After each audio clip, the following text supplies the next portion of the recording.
क्या है? बच्चों, आइए जानते हैं कि इंटरनेट क्या है। सूचना का सुपर हाईवे या फिर इंफॉर्मेशन हाईवे के नाम से भी प्रसिद्ध है। इसके जरिए आप लेटेस्ट फाइनेंशियल न्यूज पा सकते हैं, लाइब्रेरी कैटलॉग को ब्राउज कर सकते हैं, अपने दोस्तों के साथ इंफॉर्मेशन एक्सचेंज कर सकते हैं या एक लाइव राजनीतिक बहस में शामिल हो सकते हैं। इंटरनेट एक ऐसा टूल है जो आपको टेलीफोन, फैक्स और आइसोलेटेड कंप्यूटर से परे एक सूचना नेटवर्क तक ले जाता है। इंटरनेट एक वैश्विक कंप्यूटर नेटवर्क है जिसमें विभिन्न प्रकार की सूचना और संचार सुविधाएं उपलब्ध हैं, जिसमें मानकीकृत संचार प्रोटोकॉल यानी स्टैंडर्डाइज्ड कम्युनिकेशन प्रोटोकॉल्स का उपयोग करते हुए इंटरकनेक्टेड नेटवर्क्स शामिल हैं। आपस में जुड़े कंप्यूटर्स विभिन्न एजेंसियों से संबंधित होते हैं, जैसे सरकार, विश्वविद्यालय, कंपनीज, व्यक्ति आदि। अधिकांश इंटरनेट सेवाएं क्लाइंट या सर्वर मॉडल पर काम करती हैं। एक कंप्यूटर अगर फाइल प्राप्त कर रहा है तो वो एक क्लाइंट कहलाता है, और अगर वह फाइल भेज रहा है तो वो एक सर्वर कहलाता है। इंटरनेट तक पहुंच प्राप्त करने के लिए अधिकांश लोग अपने क्षेत्रों में एक इंटरनेट सेवा प्रदाता ISP यानी इंटरनेट सर्विस प्रोवाइडर के साथ एक खाता खोलते हैं। को एक्सेस कैसे करें? How to access internet. आइए जानते हैं कि एक बार जब आप अपने कंप्यूटर को सेटअप कर लेते हैं तो आप इंटरनेट एक्सेस पाना चाहेंगे ताकि आप ईमेल भेज सकें, ईमेल प्राप्त कर सकें, वेब को ब्राउज कर सकें, मूवी देख सकें या और भी कई काम कर सकें। इससे पहले कि आप इंटरनेट एक्सेस कर सकें, आपको एक इंटरनेट कनेक्शन और वेब ब्राउजर की आवश्यकता होगी। इंटरनेट कनेक्शन पाने के लिए आपको एक इंटरनेट सेवा प्रदाता ISP और एक मॉडेम की आवश्यकता होगी। ISP इंटरनेट सेवा प्रदाता, इंटरनेट सर्विस प्रोवाइडर। बच्चों, जैसा कि हम जानते हैं, एक इंटरनेट सेवा प्रदाता एक ऐसा संगठन है जो इंटरनेट का उपयोग करने के लिए सेवाएं प्रदान करता है। इंटरनेट सेवा प्रदाताओं को विभिन्न रूपों में व्यवस्थित किया जा सकता है, जैसे commercial, community owned, non profit या प्राइवेटली ओन्ड। आमतौर पर ISP द्वारा प्रदान की जाने वाली इंटरनेट सेवाओं में internet access, internet transit, domain नाम पंजीकरण यानी domain name system, web hosting, Usenet सेवा और कोलोकेशन शामिल है। बच्चों, इस अध्याय में हम पढ़ेंगे कि मॉडेम क्या है। मॉडेम एक डिवाइस या प्रोग्राम है जो डेटा ट्रांसमिट करने के लिए एक कंप्यूटर को सक्षम बनाता है। उदाहरण के तौर पर डेटा को टेलीफोन या केबल लाइन पर संचारित किया जा सकता है। कंप्यूटर में जानकारी डिजिटल फॉर्म में संग्रहित की जाती है, जबकि टेलीफोन लाइंस पर इंफॉर्मेशन एनालॉग फॉर्म में संचारित की जाती है। मॉडेम यही काम करता है, डिजिटल इंफॉर्मेशन को एनालॉग इंफॉर्मेशन में एवं एनालॉग इंफॉर्मेशन को डिजिटल इंफॉर्मेशन में चेंज करना। मॉडेम मॉड्यूलेटर, डीमॉड्यूलेटर का संक्षिप्त रूप है। एक मॉडेम एक कंप्यूटर या अन्य डिजिटल डिवाइस से आउटगोइंग डिजिटल सिग्नल को एक copper twisted pair telephone line के लिए एनालॉग सिग्नल में मॉड्यूलेट करता है और आने वाले एनालॉग सिग्नल को डीमॉड्यूलेट करता है, और डिजिटल डिवाइस के लिए डिजिटल सिग्नल में इसे परिवर्तित करता है। मॉडेम विभिन्न प्रकार के होते हैं। इंटरनेट से कनेक्ट होना। एक बार जब आप अपने कंप्यूटर को सेटअप कर लेते हैं तो आप इंटरनेट एक्सेस पाना चाहेंगे ताकि आप ईमेल भेज सकें, ईमेल प्राप्त कर सकें, वेब को ब्राउज कर सकें और मूवी देख सकें आदि। इंटरनेट को एक्सेस करने के लिए आपको 3 चीजों की जरूरत होगी: एक इंटरनेट सेवा, एक मॉडेम और एक वेब ब्राउजर। इंटरनेट कनेक्शन सेवा। इंटरनेट सेवा को उपयोग में लेने के लिए सबसे पहले आपको किसी भी सर्विस प्रोवाइडर जिसकी सुविधाएं आपके एरिया में मौजूद हों, उससे इंटरनेट कनेक्शन सर्विस लेने की आवश्यकता होती है। आप अपने मित्रों, संबंधियों और पड़ोसियों से भी बात कर सकते हैं और जान सकते हैं कि वे कौन से ISP की सेवाएं ले रहे हैं। ISP को फाइनल करने से पहले बहुत से फैक्टर्स के बारे में सोचना चाहिए। उदाहरण के तौर पर यदि आप ब्रॉडबैंड कनेक्शन लेने का प्लान कर रहे हैं तो आप इंटरनेट सर्विस प्रोवाइडर के पास उपलब्ध बहुत से अलग अलग प्लान्स के बारे में विचार कर सकते हैं। मुख्य ISPs हैं BSNL, एयरटेल, टाटा, MTS इत्यादि। बहुत से ISP ऑनलाइन इंटरैक्टिव फॉर्म्स की सुविधा भी प्रदान करते हैं, जिससे आप अपनी आवश्यकता और बजट के अनुसार बेस्ट प्लान चुन सकते हैं। ISP सामान्यतः विभिन्न स्पीड्स के अनुसार प्लान दर्शाते हैं। अगर आप केवल इंटरनेट को ईमेल और सोशल नेटवर्किंग के लिए यूज करना चाहते हैं तो धीमे गति के इंटरनेट कनेक्शन का भी इस्तेमाल किया जा सकता है। तथापि अगर आप बहुत म्यूजिक और मूवीज डाउनलोड करना चाहते हो तो आपको तेज गति वाले इंटरनेट स्पीड की आवश्यकता होगी। आपको कुछ रिसर्च कर यह जानने का प्रयत्न करना चाहिए कि अपने क्षेत्र में क्या विकल्प उपलब्ध हैं। अब हम इंटरनेट सेवा के कुछ सामान्य प्रकार की चर्चा करेंगे।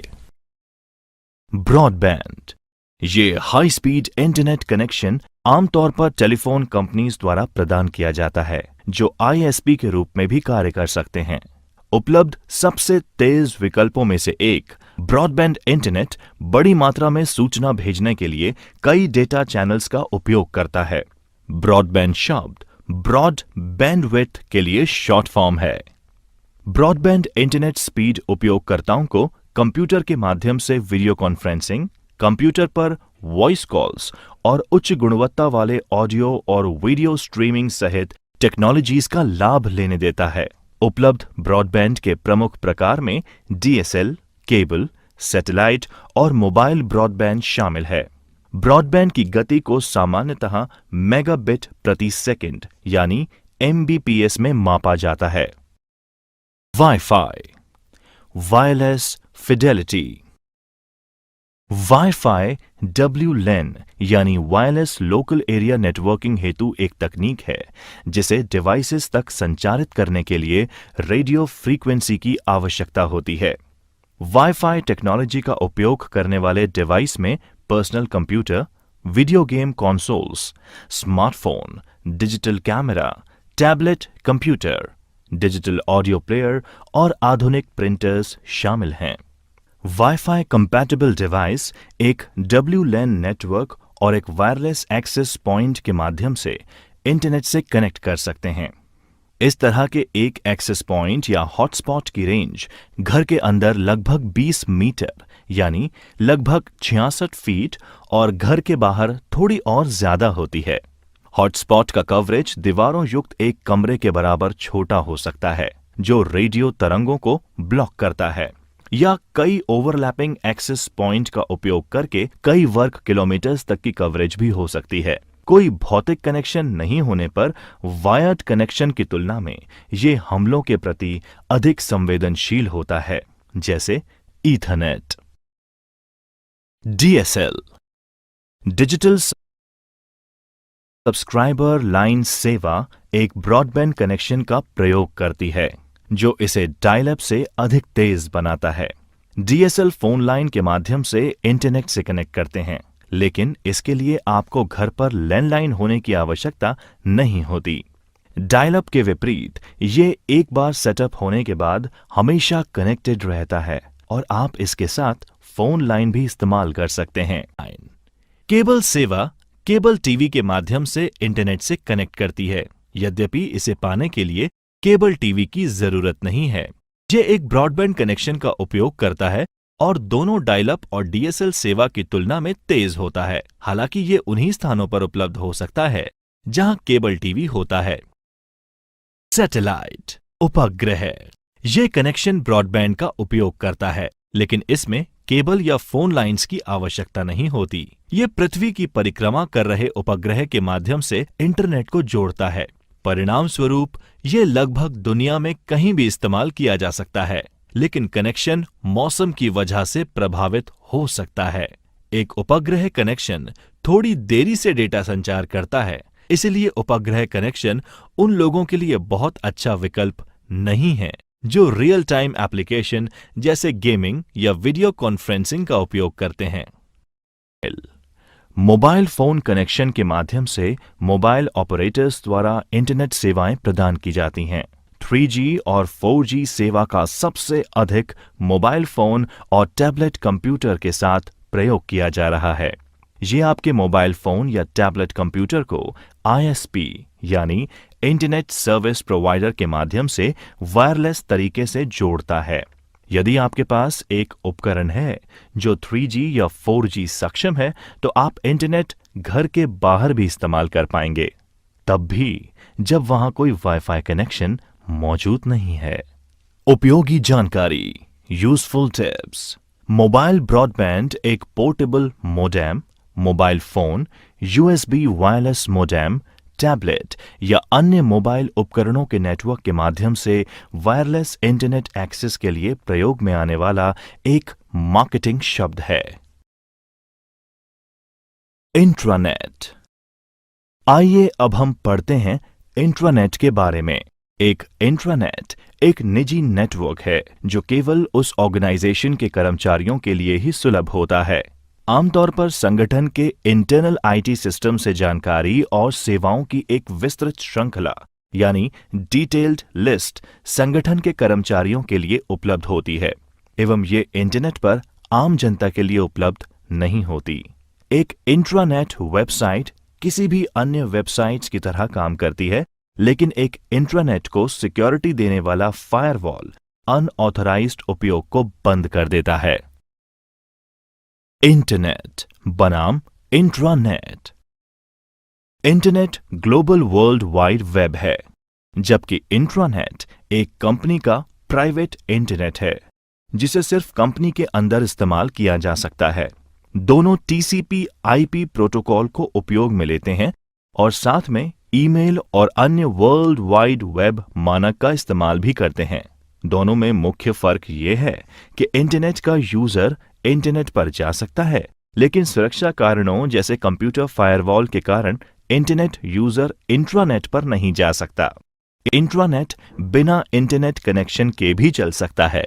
इंटरनेट अधिक व्यापक एक बड़ी आबादी में फैला है, सभी वेब आधारित सेवाओं के लिए बेहतर पहुंच प्रदान करता है और इस प्रकार बहुत से उपयोगकर्ताओं के लिए सूटेबल है। इंट्रानेट इंटरनेट का एक अधिक सुरक्षित और प्राइवेटाइज्ड वर्जन है।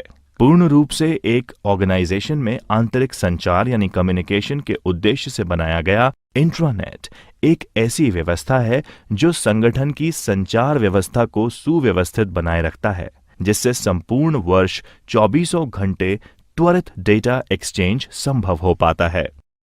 वेबसाइट खोलना। Opening a website. प्रिय बच्चों, इस अध्याय में हम अध्ययन करेंगे कि एक वेबसाइट या वेब पेज खोलने से पहले उन सिस्टम्स के पीछे की अवधारणा यानी प्रोसेसेस को समझना बहुत महत्वपूर्ण है जो इसे संभव बनाता है। World wide web. World wide web WWW एक ओपन सोर्स इंफॉर्मेशन स्पेस है जहां डॉक्यूमेंट्स एवं बाकी वेब रिसोर्सेज को उनके URL द्वारा पहचाना जाता है। ये डॉक्यूमेंट्स एवं वेब रिसोर्सेज हाइपरटेक्स्ट लिंक द्वारा आपस में जुड़े होते हैं और इंटरनेट के माध्यम से एक्सेस किए जा सकते हैं। वर्ल्ड वाइड वेब WWW का इस्तेमाल कर अरबों लोग इंटरनेट पर इंटरैक्ट करते हैं। एक विशिष्ट पेज को वर्ल्ड वाइड वेब पर वेब पेज के नाम से जाना जाता है। इन वेब पेजेस को एक स्पेशलाइज्ड सॉफ्टवेयर का इस्तेमाल करके जो यूजर की मशीन यानी क्लाइंट्स मशीन पर रन होता है एक्सेस किया जाता है, जिसको वेब ब्राउजर के नाम से जाना जाता है। Web page text, image, video, multimedia components, web navigation feature जैसे हाइपरलिंक्स आदि से मिलकर बने होते हैं। इंटरनेट और वर्ल्ड वाइड वेब एक दूसरे के स्थान पर इस्तेमाल होते हैं, लेकिन वे समान नहीं हैं। इंटरनेट हार्डवेयर भाग के रूप में कहा जा सकता है। ये या तो copper wire, fibre optic cable या वायरलेस कनेक्शन के माध्यम से जुड़े कंप्यूटर नेटवर्क्स का एक संग्रह है, जबकि वर्ल्ड वाइड वेब सॉफ्टवेयर भाग के रूप में कहा जा सकता है। ये वेब पेज का एक संग्रह है जो हाइपरलिंक और URL के माध्यम से जुड़े हुए हैं। वर्ल्ड वाइड वेब इंटरनेट द्वारा उपलब्ध कराई गई सेवाओं में से एक है।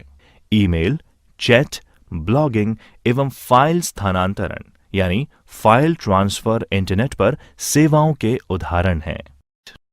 बच्चों, आइए जानते हैं वेबसाइट के बारे में।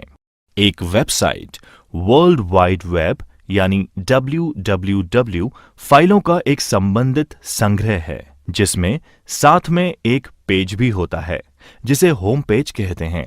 एक होम पेज वह पेज है जो कि किसी भी वेबसाइट को एक्सेस करने पर सबसे पहले खुलता है।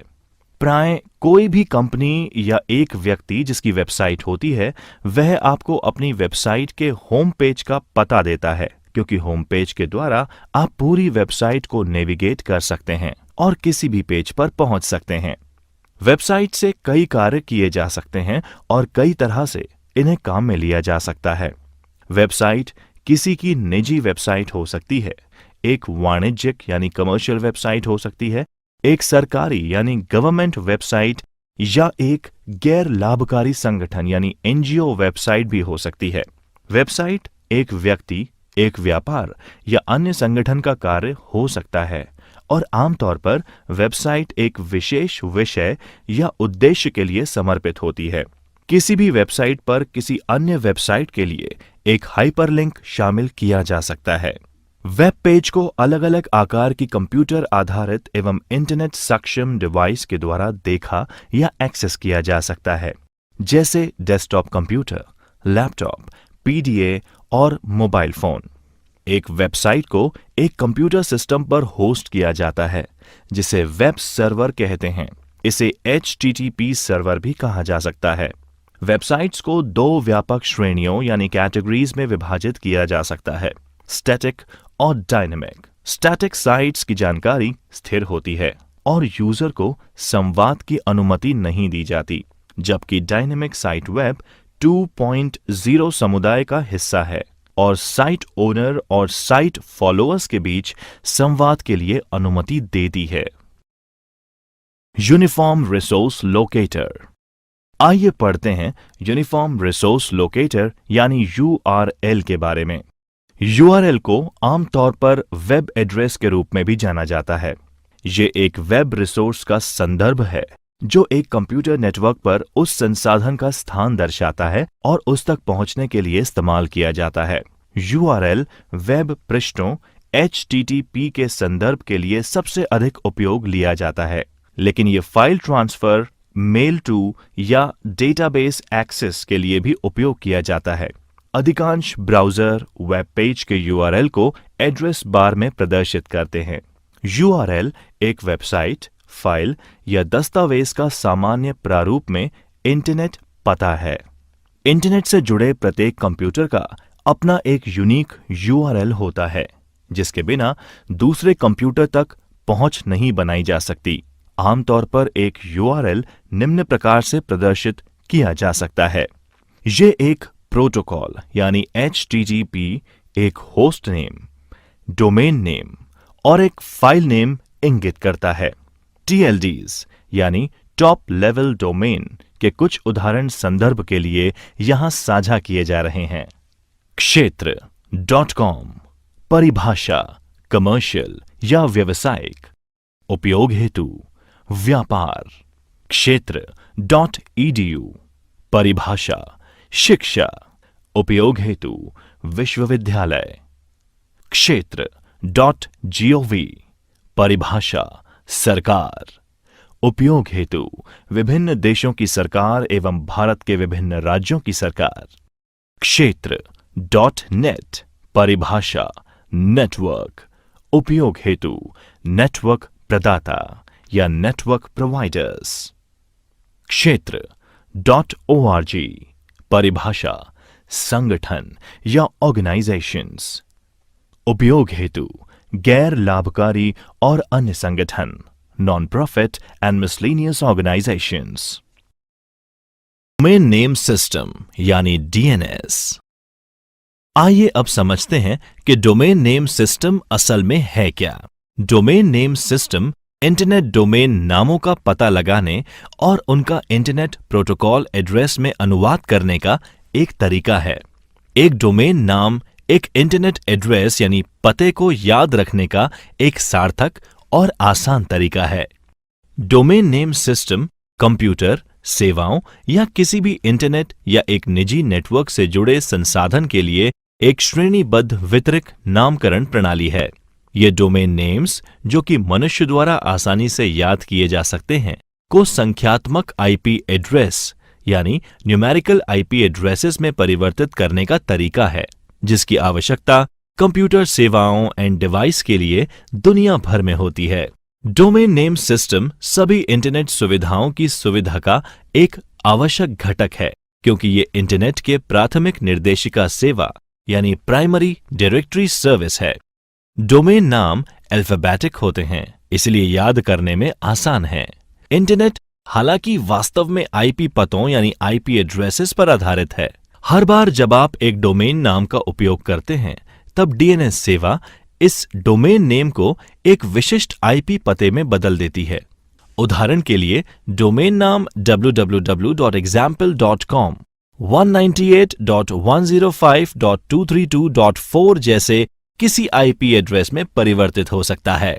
ब्राउज़र एक सॉफ्टवेयर एप्लीकेशन है जो वर्ल्ड वाइड वेब पर कंटेंट लोकेट करने, प्राप्त करने एवं प्रदर्शित करने में उपयोग में आती है, जैसे images, web pages, video contents इत्यादि।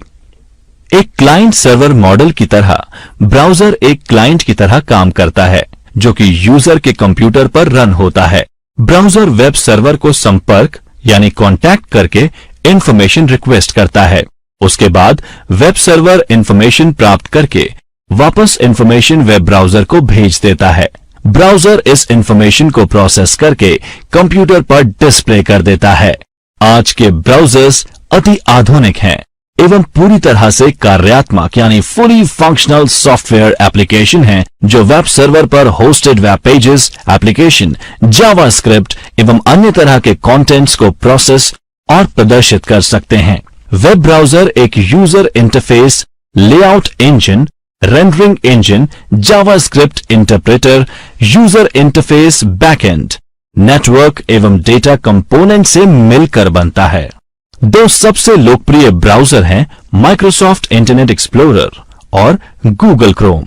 अन्य प्रमुख ब्राउज़र्स में फायरफॉक्स, एप्पल सफारी और ओपेरा शामिल हैं। HTTP यानी हाइपरटेक्स्ट ट्रांसफर प्रोटोकॉल वितरित सहयोगी हाइपरमीडिया सूचना प्रणाली के लिए एक एप्लीकेशन प्रोटोकॉल है। HTTP वर्ल्ड वाइड वेब के लिए डेटा संचार का आधार है। हाइपरटेक्स्ट संरचित टेक्स्ट होता है जो तार्किक लिंक यानी हाइपरलिंक का उपयोग करता है। HTTP हाइपरटेक्स्ट का आदान प्रदान या हस्तांतरण करने का प्रोटोकॉल है। क्लाइंट सर्वर कंप्यूटिंग मॉडल में एक अनुरोध प्रतिक्रिया यानी रिक्वेस्ट रिस्पॉन्स प्रोटोकॉल के रूप में HTTP कार्य करता है। HTTP का उपयोग कर एक कंप्यूटर नेटवर्क पर सुरक्षित संचार के लिए प्रोटोकॉल HTTPS यानी HTTP सिक्योर है। HTTPS का संचार HTTP पर होता है, पर इसमें कनेक्शन ट्रांसपोर्ट लेयर सिक्योरिटी या सिक्योर सॉकेट लेयर द्वारा इनक्रिप्टेड होता है। HTTPS के लिए मुख्य प्रेरणा वेबसाइट के प्रमाणीकरण, गोपनीयता की सुरक्षा और डेटा के आदान प्रदान की अखंडता है। ये विशेष एवं व्यापक रूप से उन इंटरनेट वेबसाइट्स के लिए उपयोग में लिया जाता है जहां पर वित्तीय लेन देन होता है या फिर डेटा को गोपनीय रखने की जरूरत होती है। वेब सर्च करना एक सूचना प्राप्ति का तरीका है। वेब सर्च का उद्देश्य उन सभी प्रासंगिक दस्तावेजों की प्राप्ति है जो आपकी क्वेरी से संबंधित हैं, किंतु इसमें कुछ गैर प्रासंगिक दस्तावेज भी प्राप्त हो सकते हैं। वेब सर्च एक सर्च इंजन के द्वारा ही संभव है। एक वेब सर्च इंजन वह सॉफ्टवेयर है जिसे वर्ल्ड वाइड वेब से संबंधित सूचनाओं को खोजने के लिए बनाया गया है। सर्च रिजल्ट यानी खोजे गए परिणामों को सामान्यतः परिणामों की एक सूची के रूप में प्रस्तुत किया जाता है, जिसे सर्च इंजन रिजल्ट पेज यानी SERP कहा जाता है। सूचना वेब पेज, छवियों और अन्य कई तरह की फाइलों का मिश्रण हो सकता है। कुछ सर्च इंजन डेटाबेस, अथवा ओपन डायरेक्टरीज से भी डेटा माइन यानी डेटा की खोज करते हैं। एक सर्च इंजन वास्तविक समय में निम्नलिखित प्रक्रियाओं को संभालता है: web crawling, web spider, indexing यानी अनुक्रमण, सर्चिंग यानी खोजना। Web crawler.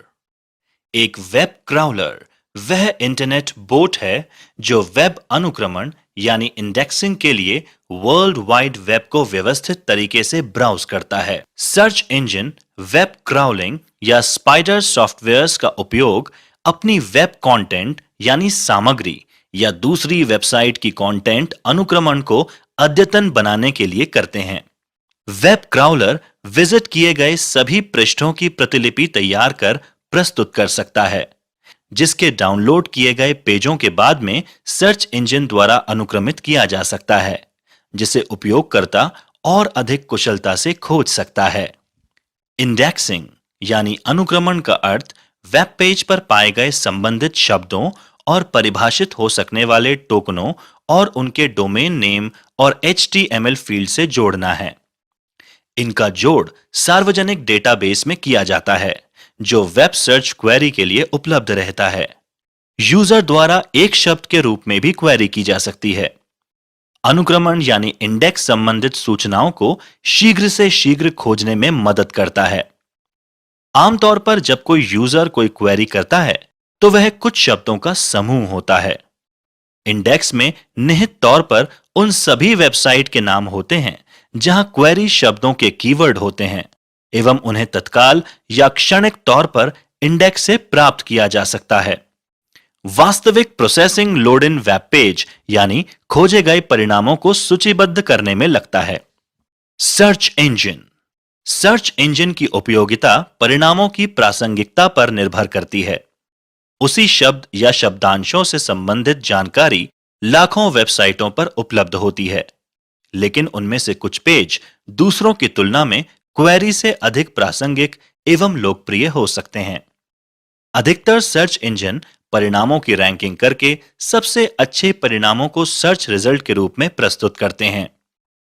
कौन सा पेज सबसे ज्यादा मैच करता है, किस क्रम में परिणामों को दिखाया जाना है, यह सुनिश्चित करने की प्रक्रिया हर एक सर्च इंजन में अलग अलग होती है।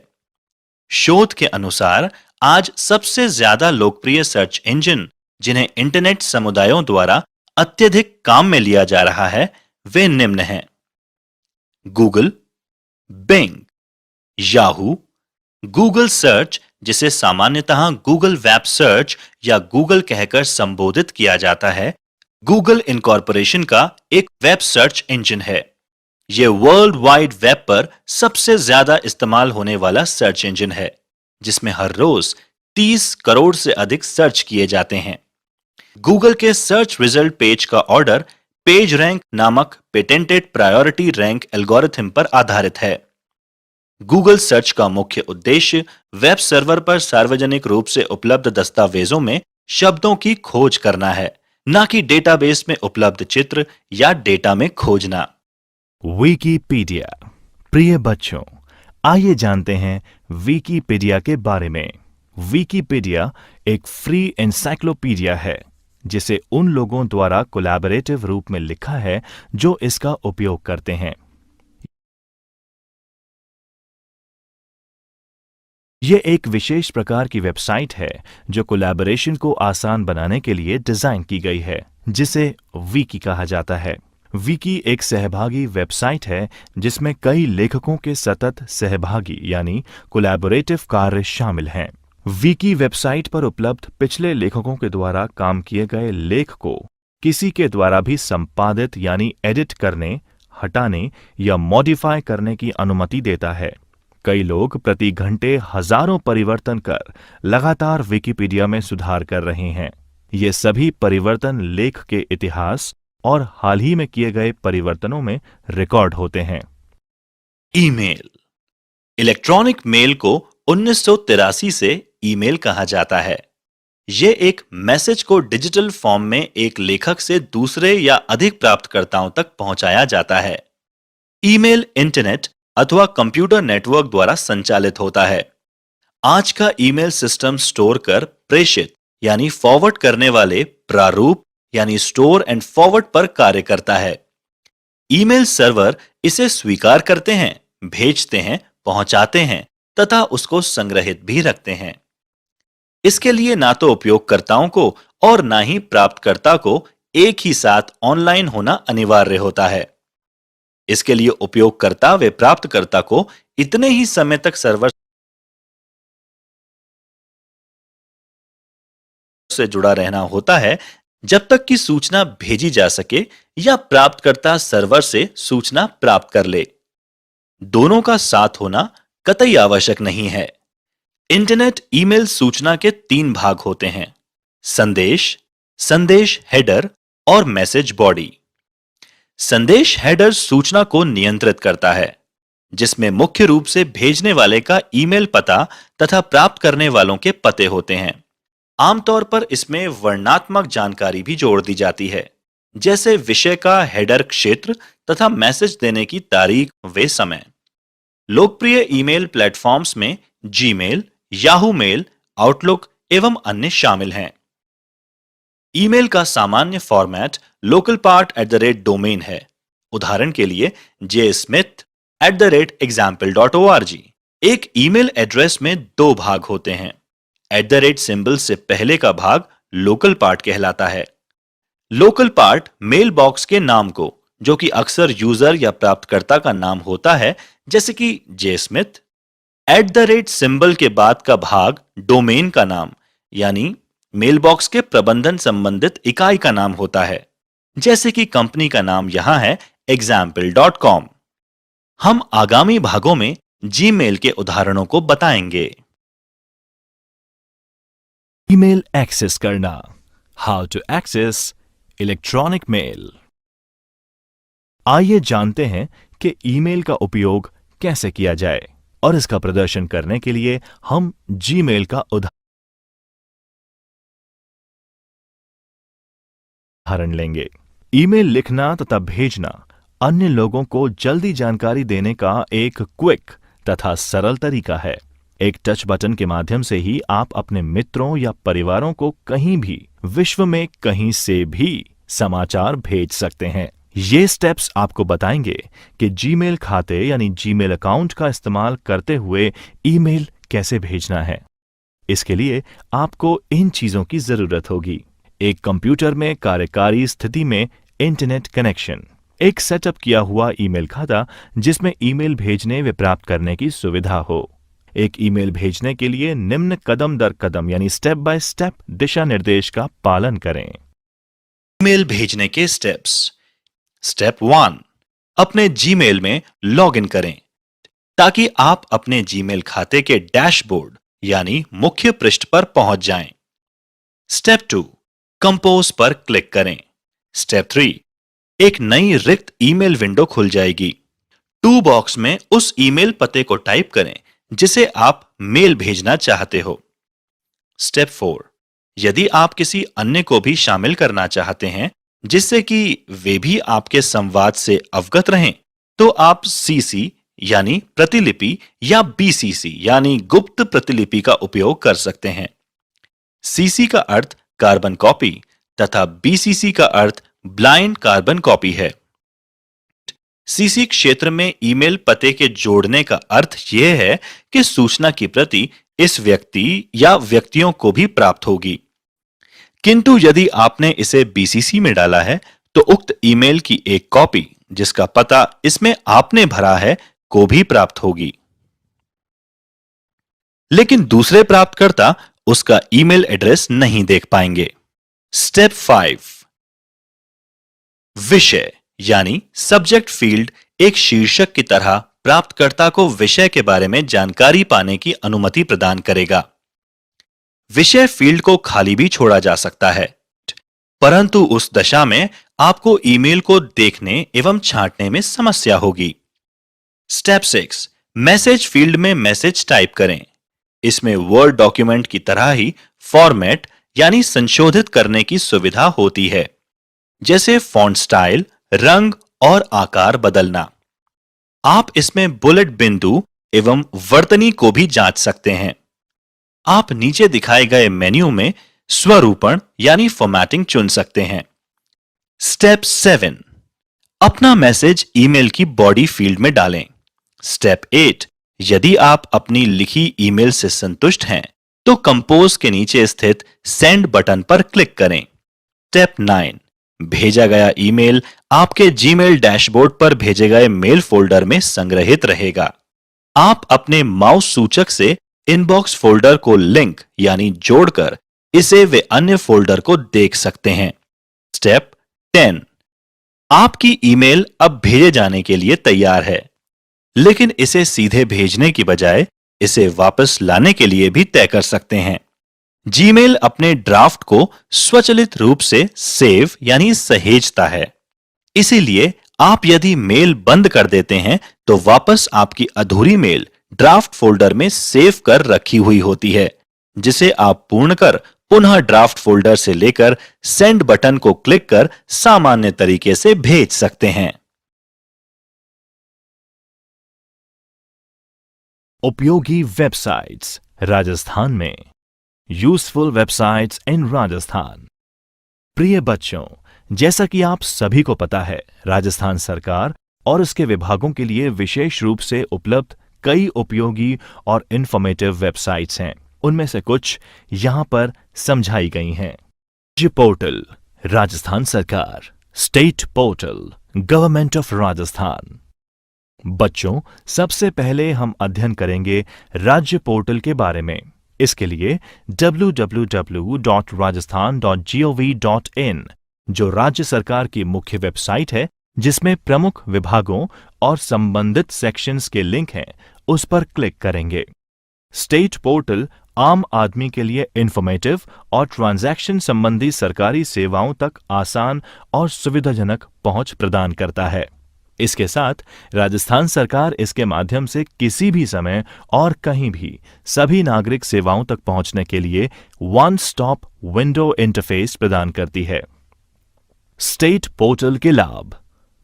नागरिकों यानी सिटीजन्स और सरकारी उपयोगकर्ताओं यानी गवर्नमेंट यूजर्स के लिए सभी सरकारी मामलों के लिए सूचना का एक सोर्स है।